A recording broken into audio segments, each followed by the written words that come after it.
La palabra de Dios, esa palabra que Dios nos la ha dejado para que podamos aprender de ella día tras día, momento tras momento, y que podamos compartirla porque es la misión y es la visión de lo que Él quiere para nosotros aquí en esta tierra. Por eso debemos alabar a Dios por tener la palabra de Dios con nosotros, hermana. Porque esta bendita palabra es la que nos guía, nos instruye, nos redarguye, nos exhorta, nos anima en cualquier circunstancia en que estemos. Quizás es el libro más antiguo de la historia, pero déjeme decirle, es el libro más actualizado en el siglo XXI. Porque Dios es el mismo ayer, hoy y por la eternidad. Y su voz no pasa. Dice, el cielo y la tierra pasarán, pero mis palabras no pasarán. Y por eso alabamos a Dios por tener este bendito libro entre nuestras manos, hermano. ¿Cuántas Biblias tenemos en esta tarde? Yo quiero ver. Es que a mí me da no sé qué cuando venimos a la iglesia y no traemos Biblia, ¿verdad? Debemos de traer nuestras Biblias.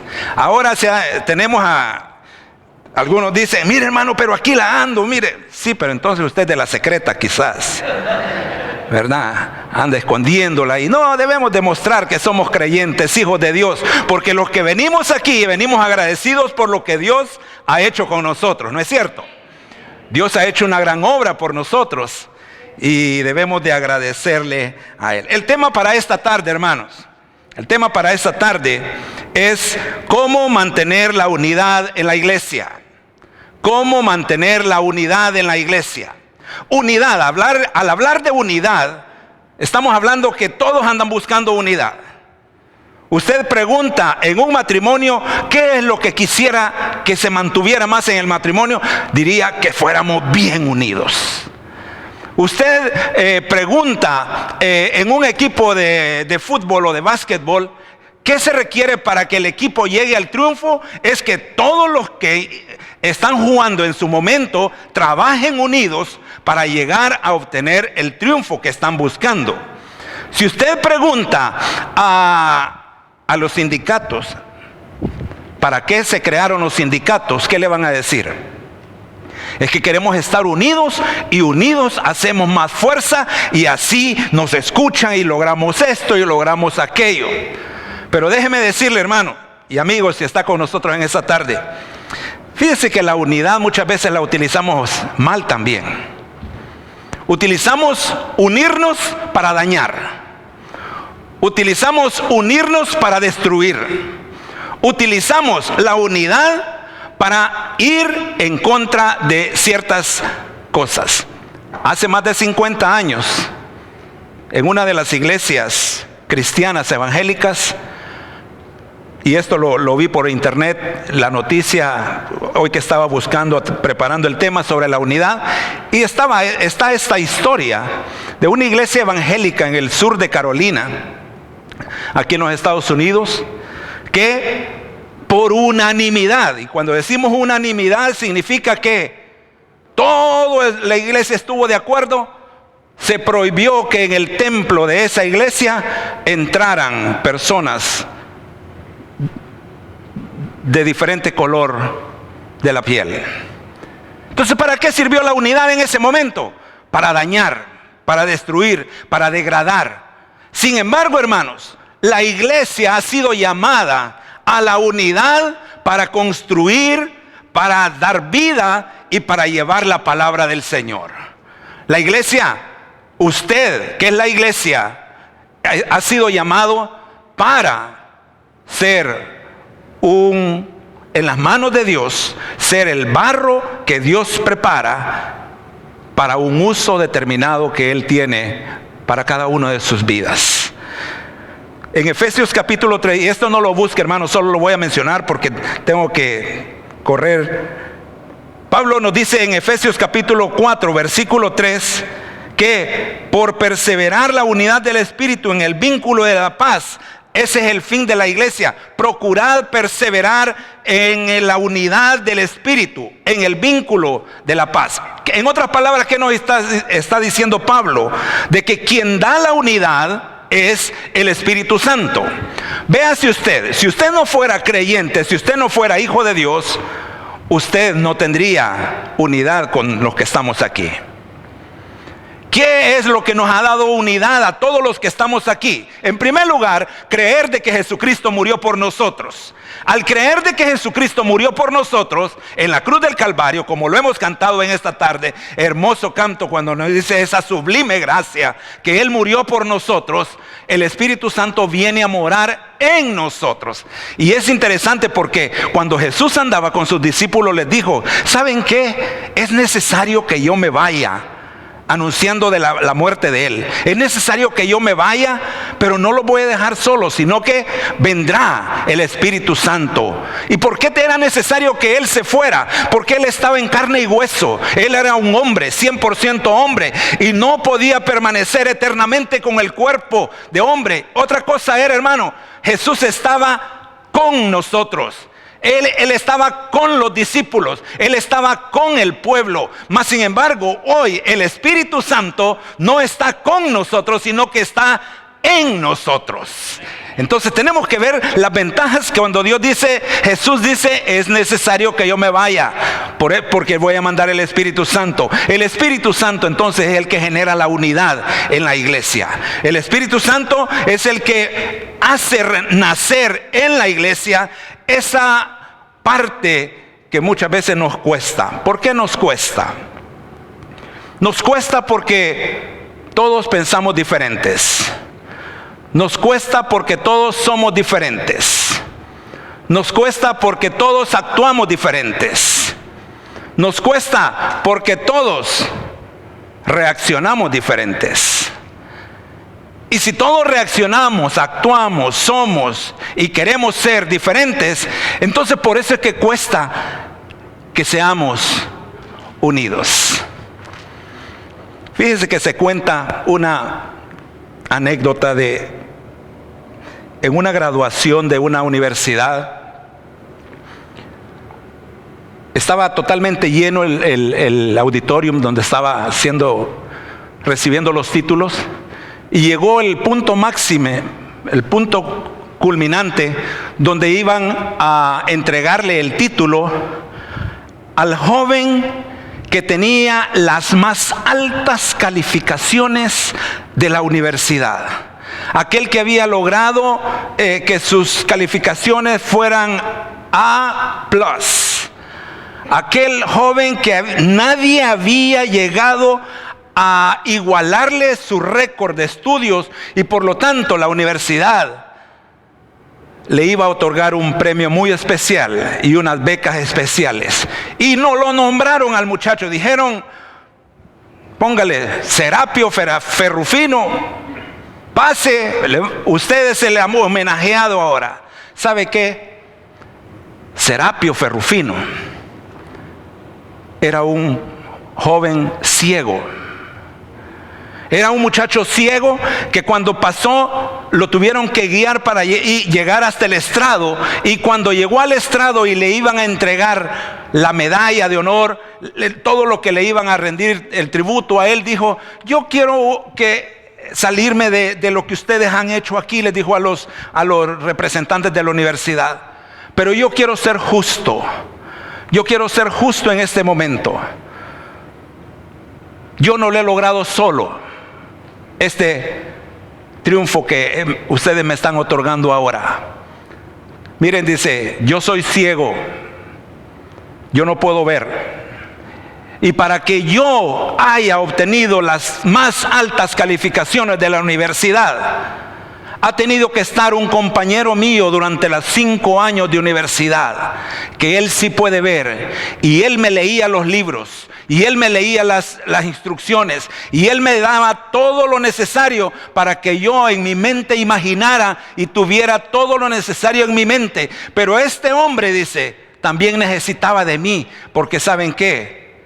él no tiene brazos y está aquí, y no lo nombró. Fulano de tal le dijo: quiero que te pongas de pie. Yo no sé, no te puedo ver dónde estás, pero ya te vas a poner de pie. Y el auditorio se le quedó viendo, y vieron al muchacho que no tenía brazos.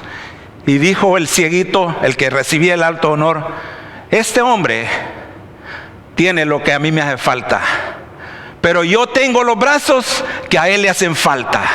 Mi triunfo es el triunfo de este hombre, porque entre los dos lo hemos logrado. Hermano, ¿cuánto de nosotros nos hubiéramos dicho, hubiéramos pavoneado ahí, verdad?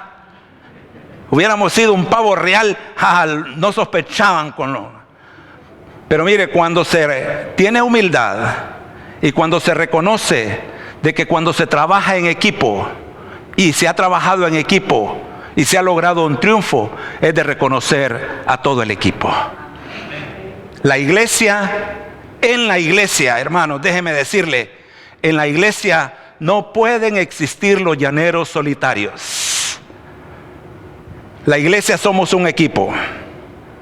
La iglesia somos cientos, miles, millones que nos reunimos en las diferentes iglesias, y todos hemos sido llamados a trabajar no para usted, hemos sido llamados a trabajar para la gloria de Dios. Problemas no van a faltar. Problemas no van a faltar. Y yo quiero llevarles, hermanos, a pensar en ese pasaje que leímos en esta tarde, capítulo 6 del libro de los Hechos. Los eruditos dicen, debería de llamarse los Hechos del Espíritu Santo. Pero el título que le pusieron al libro, los doctos, fueron los Hechos de los Apóstoles. Pero es el Espíritu Santo quien está trabajando en este libro. Y es el Espíritu Santo quien trabaja con nosotros ahora.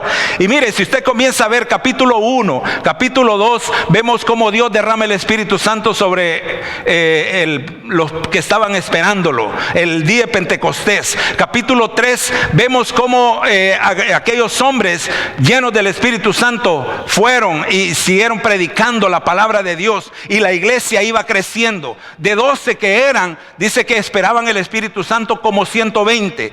120 fueron los que recibieron la promesa del Espíritu Santo y fueron los que comenzaron a predicar. Los 120 comenzaron a dar palabra de Dios, a dar lo que habían visto, a dar lo que habían oído, y comenzaron, y dice que Pedro en su primera predicación dice que fueron 3,000 los que creyeron.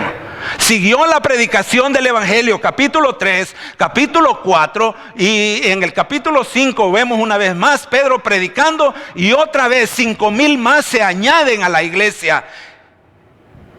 Y el escritor Lucas, porque Lucas es el que está escribiendo el libro de los Hechos, dice: y cada día se añadía a la iglesia los que habían de ser salvos.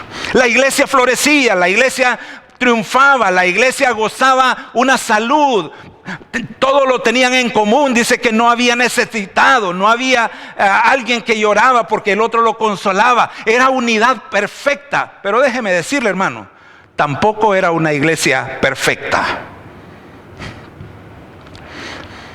La iglesia primitiva fue una gran iglesia, pero no fue perfecta, porque estaba compuesta de hombres y mujeres como usted y yo. Yo quisiera preguntar, así sinceramente, hermano, así sin que nos oigan los de allá afuera ahorita, entre usted y yo ahorita, ¿a cuántos de ustedes les gustaría encontrar la iglesia perfecta? Levántenme la mano.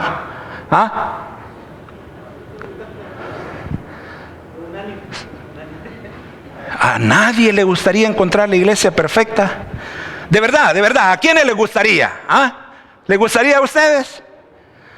Ok, ¿sabe qué, hermano? Búsquela, por favor. Búsquela. Busque su iglesia perfecta. Y cuando la encuentre, por favor, no entre. No entre. ¿Sabe por qué? Porque quizás usted la va a arruinar.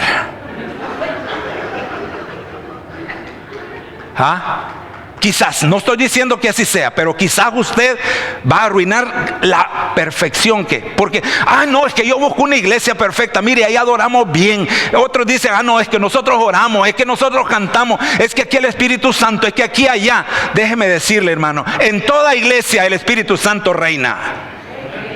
Y aquí en Iglesia Columbia es el Espíritu Santo el que gobierna, hermano, y debe de gobernar. Por lo tanto, si Él es el Rey, Jesús es el Rey, nosotros somos sus súbditos y debemos de servirle a Él. Nada más, servirle. Una vez invitaron a un pastor a una iglesia y era doctor en divinidades. Y cuando el director, que en este caso, gracias a Dios que no me dijo ahora lo que me dijo la vez pasada, hermano Chicho, ¿cómo me dijo, hermano? No se acuerde, por favor. Cuando el director dijo, ahora vamos a escuchar al hombre que trae la palabra de Dios, el doctor que estaba sentado allá dijo, ya va a dar todo mi currículum, ya va a dar todo mi título, ya va a dar todo lo que yo soy. Y dijo el que estaba aquí parado, ahora viene a predicar el que es esclavo de Jesucristo. Y el predicador se quedó tan asombrado porque no le dijo ni doctor en divinidades, sino que únicamente le dijo esclavo. Pero ¿sabe qué? Todos nosotros somos esclavos de Jesucristo. Nada más que Jesucristo nos ha comprado, nos ha sacado del mercado, pagó el precio y nos ha dejado en la divina voluntad nuestra para que nosotros decidamos si le servimos o no. Pero Él es nuestro Señor. Él es nuestro Señor. Nosotros somos sus siervos, sus esclavos. Entonces, como la iglesia primitiva no era perfecta, tuvieron problemas. Y mire, el primer problema se presenta en el capítulo 6, versículo 1. Lea conmigo y dice, en aquellos días, como creciera el número de los discípulos, hubo murmuración de los griegos contra los hebreos, de que las viudas de aquellos eran desatendidas en la distribución diaria. ¿Qué hacer cuando surgen los problemas para mantener la unidad de la iglesia? No es tirar tomates, hermano. No es tirar las palabras que normalmente tiramos. ¿Qué debemos de hacer realmente cuando surgen los problemas? Porque déjeme decirle, la iglesia está unida porque somos hermanos. Lo que debemos de hacer es mantener, no debemos de crear unidad, porque la unidad ya está creada en Jesucristo. La unidad ya está creada en el Espíritu Santo. Pero lo que nos toca a nosotros es mantener la unidad. Esa unidad que costó la sangre en la cruz del Calvario. Esa unidad que requiere humildad por un lado, requiere perdón por otro lado, requiere aguante por otro lado, requiere pasar por alto en circunstancias difíciles. Esa unidad requiere sacrificio de cada uno de nosotros. Y en este momento los judíos se vieron en un problema y dice, como había crecido la iglesia, ya no eran 120, ya eran cerca de 10,000, 12,000, 20,000, no sé cuántas personas la iglesia.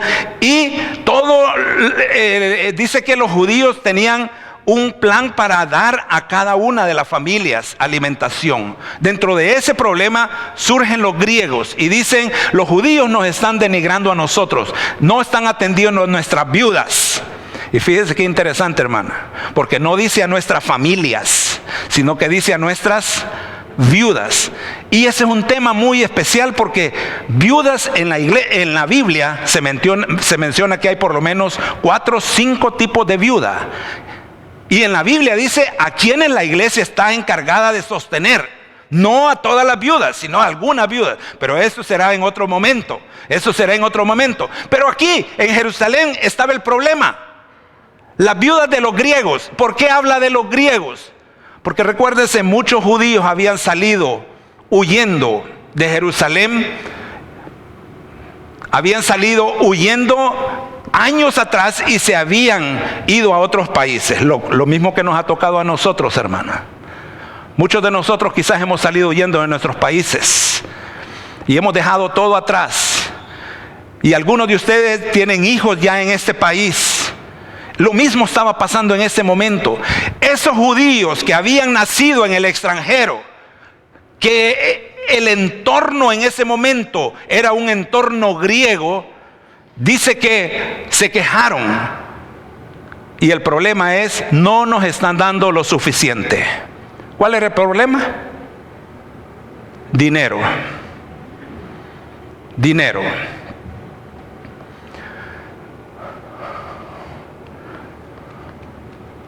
Amar el dinero, ¿qué dice la palabra? Es el peor de todos los males, ¿no es cierto? Y el dinero causa problemas. Muchas veces por el dinero, iglesias han fracasado. Muchas veces por el dinero, hombres y mujeres han salido peleando dentro de una iglesia. El dinero. Sin embargo, el dinero es necesario. Y aquí el problema que se nos presenta es que le llegan a los discípulos y les dice: ustedes tienen que solucionar esta situación. En primer lugar, hermanos, lo que debemos de hacer cuando surgen los problemas para mantener la unidad es: debemos ser sensibles en identificar el problema que se está dando. Debemos de tener esa sensibilidad de identificar el problema. Porque muchas veces, hermanos, déjeme decirle, nos damos cuenta de los problemas y ¿qué hacemos? Nada. Debemos de ser, cuando hablo de que debemos de ser sensibles, es que debemos de identificarnos con los problemas. Debemos de hacer los problemas, debemos de hacerlo nuestro y no decir: este no es mi problema, este es el problema del hermano, ay, que Dios lo socorra, ¿verdad? No, debemos de ser sensibles en este aspecto. Identificar cuál es el problema. Los discípulos les dijeron: tenemos un problema. Los discípulos dice que dijeron: ok, díganos cuál es, queremos saberlo, estamos interesados en mantener la unidad. Y dijeron aquellos: nuestras viudas están siendo desatendidas. Muy bien, dijeron los discípulos, vamos a atacar esta situación. Pero es interesante, hermano, una palabrita que utiliza este versículo es: hubo murmuración. No hubo un pleito grande. No hubo agarrones de cabello, agarrones de que esto. No. Hubo murmuración. ¿Qué es una murmuración? ¿Qué es una murmuración? Hágame una murmuración por ahí. ¿Cómo es? Mire, una murmuración, la hermana ya la estoy viendo que está murmurando aquí. Una murmuración, hermanos, es una actividad humana que consiste en hablar de alguien tan bien como tan mal. Ay, mira, y ni abren la boca, ¿verdad? Y viste el vestido con el que venía ahora.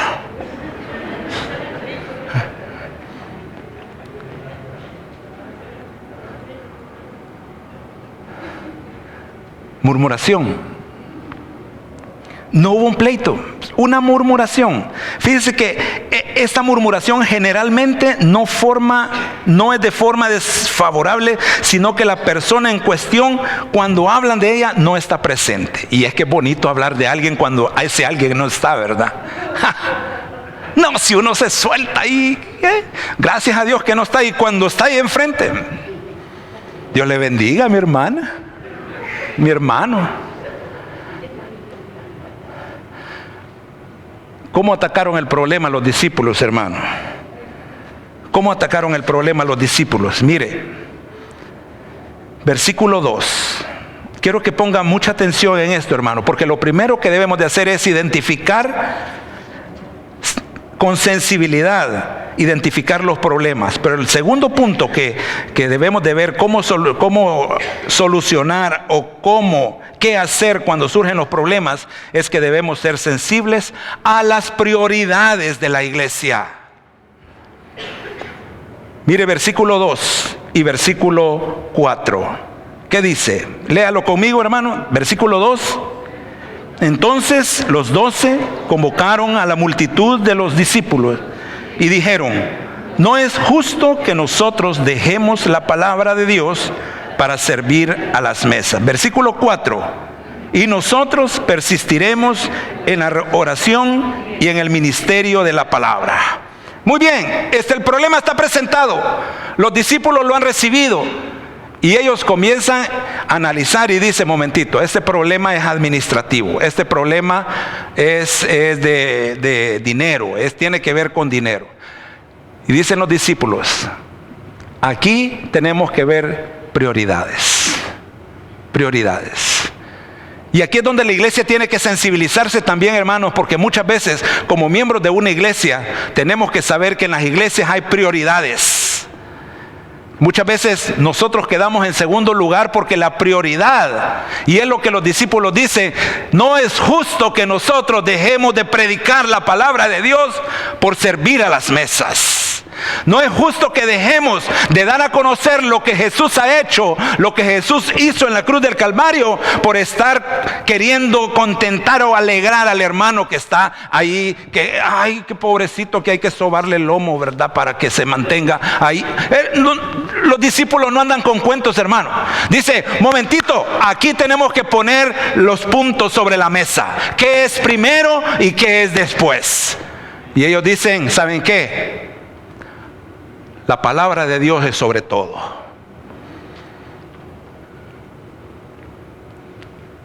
No es justo dejar de predicar la palabra de Dios por solucionar problemas muchas veces intrascendentes. Convocaron a la multitud. Fíjese que no la convocaron, hermanos, para que dieran la posible solución, sino que la convocaron para presentarles la opción de solucionar el problema que se estaba dando. Muchas veces nosotros hacemos lo contrario, ¿no es cierto? Muchas veces decimos: mire, hermano, fíjense que tenemos un problema, ¿y qué creen que podemos hacer? Tenemos que ver, hermano, el líder tiene que saber el problema, proponer soluciones, y una vez proponer soluciones, oír la voz del pueblo. Los discípulos dijeron, hermanos, los discípulos están presentes aquí y le están diciendo: nosotros queremos solucionar el problema. Nosotros queremos que no hayan problemas entre la iglesia, pero ¿saben qué? No podemos dejar de predicar ni de orar, porque las dos bases principales del cristianismo es eso, hermano: palabra de Dios y oración. Si usted no lee la palabra de Dios, se desnutre espiritualmente. Si usted no ora, usted es como que no tomara agua durante el día. Lastimosamente, hermano, muchas veces nosotros andamos secos espiritualmente. ¿Sabe por qué? Porque descuidamos la palabra y descuidamos la oración delante del Señor. Todo tiene su tiempo, y los discípulos le dijeron: momentito, sí nos interesa solucionar los problemas, pero nosotros que andamos en lo que andamos no podemos estar atendiendo otras situaciones. Les proponemos una cosa. ¿Sabe qué? Versículo 3 viene la propuesta: buscad pues, hermanos, de entre vosotros a 7 varones. Y ahí viene lo difícil, hermano, porque no era solo buscar por buscar, era buscar hombres capaces, hombres preparados, hombres que tuvieran el respaldo, hombres que fueran espirituales. No, los discípulos llegaron y dijeron: escojan a cualquiera de los que estén ahí, pues para que él... No, dijeron: tienen que buscar 7 hombres, en primer lugar, de buen testimonio. De buen testimonio. ¿Qué implica buen testimonio? Que hablen bien de usted, tanto dentro de la iglesia como fuera de la iglesia. Primera Timoteo capítulo 3, versículo 1. Mire lo que nos dice. Primera de Timoteo capítulo 3.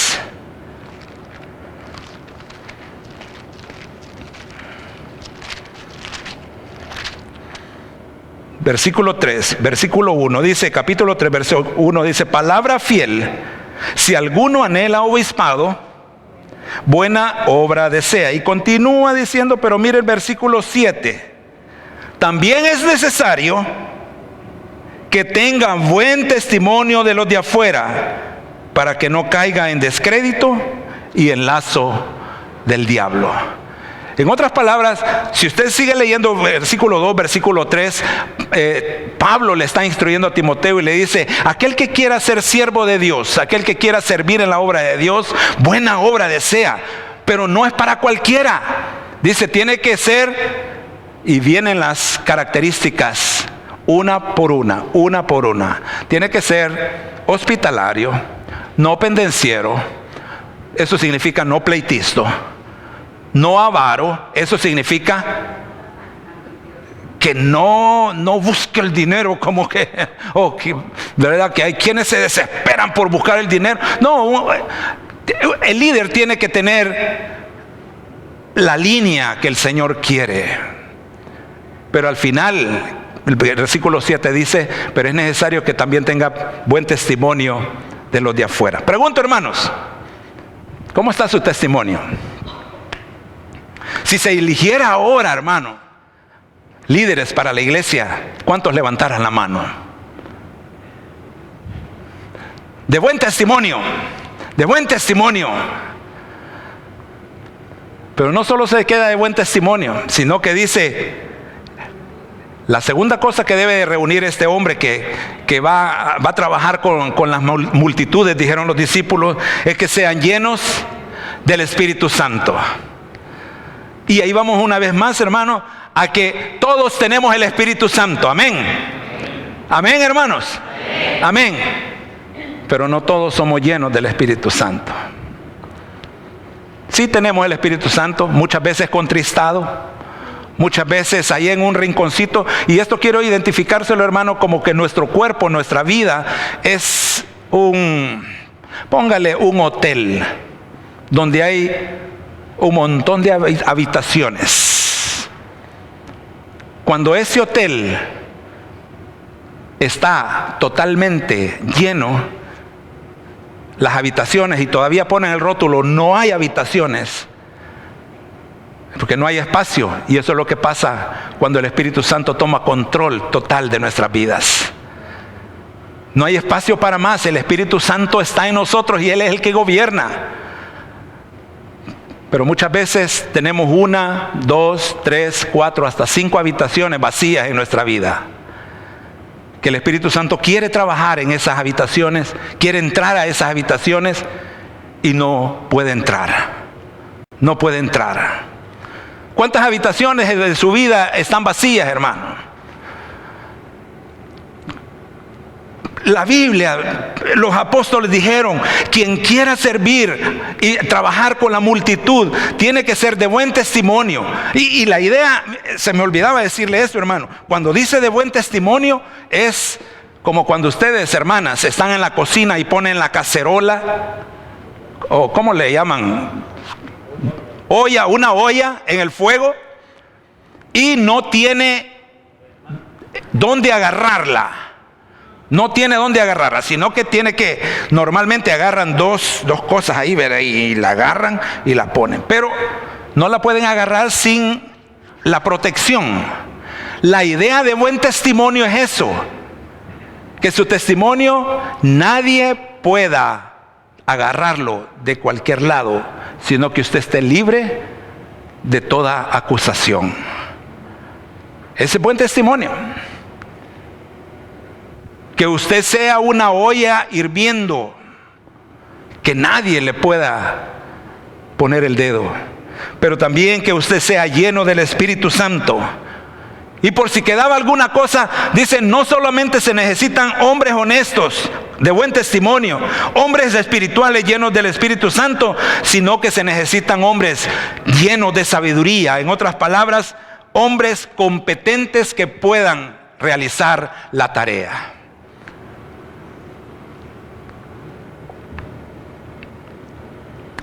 Hay ministerios, hermanos, que no se puede poner a quien quiera en el ministerio.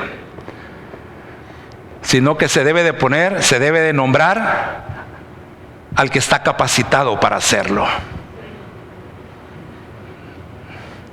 Pero déjeme decirle que usted y yo, dice que cuando Dios nos llama, ¿qué hace Dios? Dios nos capacita para desarrollar la labor.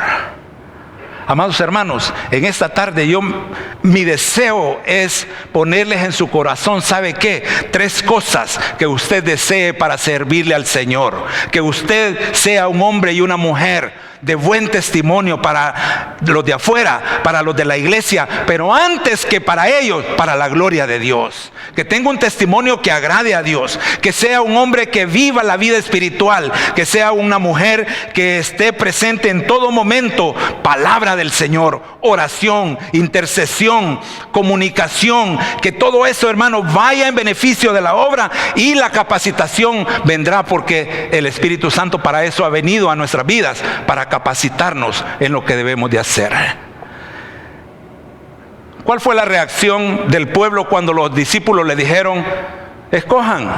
7, dice que la multitud le agradó la propuesta. Le agradó la propuesta. Es interesante, no les impusieron nada. Muchas veces los líderes imponemos, ¿no es cierto? Nos gusta imponer, hermano, yo soy el líder. No nos acordamos que somos esclavos.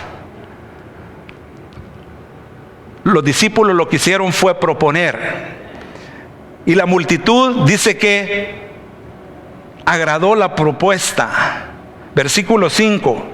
Agradó la propuesta a toda la multitud y eligieron a Esteban, varón lleno de fe y del Espíritu Santo, a Felipe, a Prócoro, a Nicanor, a Timón, a Parmenas y a Nicolás, prosélito de Antioquía.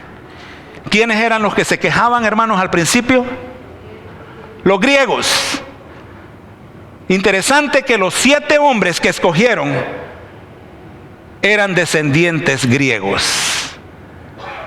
Eran de la misma línea de los que se estaban quejando, y les dijeron, ustedes que han visto la queja de sus paisanos, de nuestros hermanos, pero ustedes llenos del Espíritu Santo y capacitados con la sabiduría que Dios, ustedes van a desarrollar la labor que Dios les ha dejado que hagan.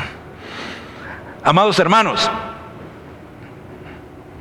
la labor, Jesús dijo, la mies es mucha, pero los obreros son pocos. Y ahí viene la súplica del Señor y dice, rogad al Señor de la mies que envíe obreros a su mies. Porque lo que abundan, hermanos, y abundamos en las iglesias, somos aquellos que queremos ser servidos, que queremos que nos sirvan, que queremos ver ejemplo, que queremos ver que lo hagan, que queremos ver que trabajen, que queremos ver. Pero debo recordarles que Pablo, cuando escribió a Timoteo, también le dijo, ninguno tenga en poco tu juventud, sino que le dijo, sé ejemplo. No le dijo ve ejemplo, le dijo sé ejemplo tú. Y si tú vas a ser ejemplo, los demás van a querer ser igual que tú. Pero no tienes que esperar a que los demás hagan para que tú lo tengas que hacer. La idea, hermano, es que todos hemos sido llamados a la unidad de la iglesia. Todos hemos sido llamados a mantener la unidad de la iglesia. ¿Cómo? Viviendo en el Espíritu Santo, viviendo en la llenura del Espíritu Santo, viviendo con sabiduría, esa sabiduría que ya la tenemos en nosotros, porque dice la palabra, el principio de la sabiduría es el temor de Jehová. Y por consiguiente, hermanos, si vivimos en sabiduría, vivimos en el Espíritu Santo, el testimonio va a hablar por nosotros. No tendrá que decir palabra alguna, sino que los demás van a decir, en este hombre, en esta mujer, en este joven, en esta señorita, hay algo diferente. Pero ese diferente es Dios trabajando en cada uno de nosotros. Amados hermanos, ¿qué debemos hacer entonces cuando surgen los problemas dentro de la iglesia? Dijimos, número 1, ser sensibles en identificar los problemas. Número 2, debemos de ser sensibles a las prioridades de la iglesia. Y número 3, debemos ser sensibles para vivir en unidad y prosperidad. Mire lo que termina diciendo el versículo 7 de Hechos capítulo 6. Y crecía la palabra del Señor, y el número de los discípulos se multiplicaba grandemente en Jerusalén. También muchos de los sacerdotes obedecían a la fe. Tan pronto, hermanos, como las cosas fueran puestas en orden, tan pronto como fue eso, el evangelio prosperó. Déjeme decirle, una iglesia no va a prosperar cuando entre la misma iglesia tiene problemas, discusiones. Cuando se pusieron las prioridades en la iglesia, se pusieron las prioridades, palabra, oración y después el servicio, dice que la palabra del Señor crecía en gran número. ¿Y a dónde? En Jerusalén. ¿Y de dónde era que los habían sacado corriendo? De Jerusalén. Pero ¿sabe qué? Ahí donde los sacaron corriendo, vieron el testimonio de los discípulos. Dieron el testimonio de los hombres y mujeres que buscaban agradar a Dios. Y al ver el testimonio, mucha gente, dice, muchos de los sacerdotes obedecían a la fe. Termino diciendo en esta tarde, hermanos, si queremos una iglesia local próspera, debemos identificar los problemas. Si queremos una iglesia local próspera, debemos proponer soluciones y no imponer soluciones y ser parte de las soluciones. Pero también, si queremos una solución próspera, debemos vivir guiados por el Espíritu Santo. Y me encantó ese himno que cantábamos, hermano. Me guía Él con cuánto amor. Me guía Él, con cuánto amor me guía Él. Cuando dejamos que el Espíritu Santo guía nuestras vidas, hermano, el triunfo Dios lo va a dar a cada uno de nosotros. Pero déjeme decirle, hermano, cuando usted reciba un triunfo, no lo vea como un triunfo personal, sino que véalo como aquel cieguito que dijo, esto no lo he logrado yo solo. Ha sido mis hermanos, ha sido mi comunidad, ha sido mi iglesia, han sido mi sociedad, han sido la iglesia, Columbia podría decir. Todos hemos logrado el triunfo para la gloria de Dios, pero es necesario mantener la unidad. Pregunta, ¿está dispuesto usted, hermano? ¿Está dispuesto a hacer el esfuerzo por mantener la unidad en la iglesia? Eso es lo que busca Dios.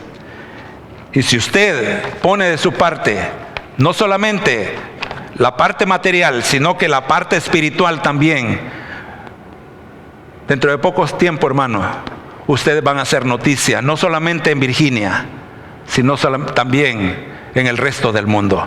Porque Dios es el Dios todopoderoso. Y Él quiere que vivamos en unidad para la gloria de Él. Póngase de pie, por favor, hermano, y vamos a orar en esta tarde.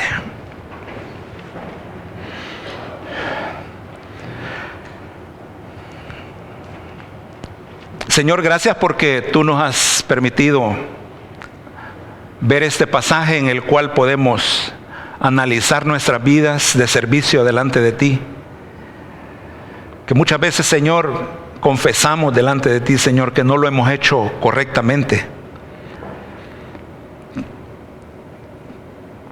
Quizás, Señor, hemos pasado inadvertido los problemas y no nos hemos hecho cargo, Señor, de eso, sabiendo de que son mis hermanos. Y tú has llamado a que como hermanos debemos de apoyarnos unos a otros. Debemos de orar unos por otros. Debemos de servirnos unos por otros. Debemos de soportarnos unos a otros. Pero también, Señor, reconocemos que muchas veces actuamos en una forma muy natural, muy carnal, Y es necesario que tú sigas trabajando en nuestras vidas para que el Espíritu Santo gobierne en su totalidad. Señor, esas áreas en las cuales todavía tenemos problemas en nuestras vidas, las queremos entregar delante de ti, para que sean llenas del Espíritu Santo y que nuestras vidas, Señor, reflejen y den a conocer, y que nuestros amigos, vecinos, familia que no te conoce a ti pueda decir: sí, Jesús hace cambios. Señor, permítenos ser instrumentos, Señor, para dar a conocer tu palabra. Permítenos ser instrumentos, Señor, para ser hombres y mujeres capacitados para el ministerio de la obra que tú nos has dado. Pero permítenos también, Señor, ser instrumentos para cuando nos toque, Señor, dar la palabra a quien sea y donde sea. Yo te pongo en tus manos una vez más a la Iglesia Columbia, Señor, para que tú sigas moldeándola, por favor. Tú sigas trabajando en cada uno de los miembros. Y, Señor, aquellas decisiones que hay que tomar, esperamos, Señor, que tú les guíes en lo personal a cada uno, Señor, para que en lo personal podamos decidir el vivir para la gloria tuya. Gracias por tu palabra. Gracias por el Espíritu Santo que ha hablado a nuestras vidas. Bendícenos, Señor. Te alabamos en el nombre de Jesús. Amén. Amén.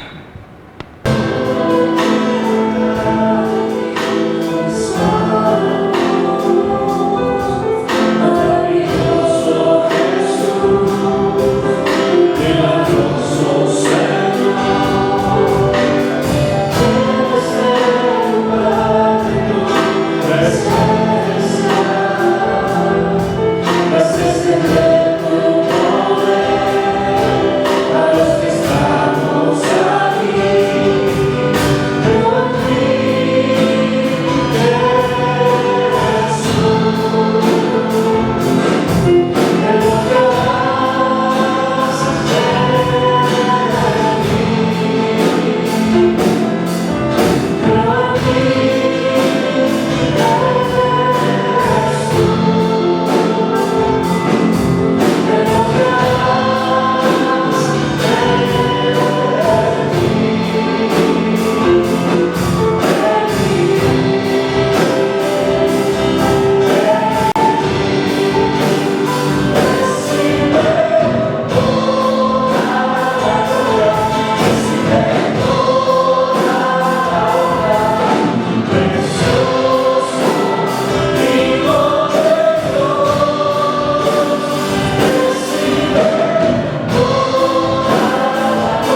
Señor, que todo lo que hemos hecho aquí haya sido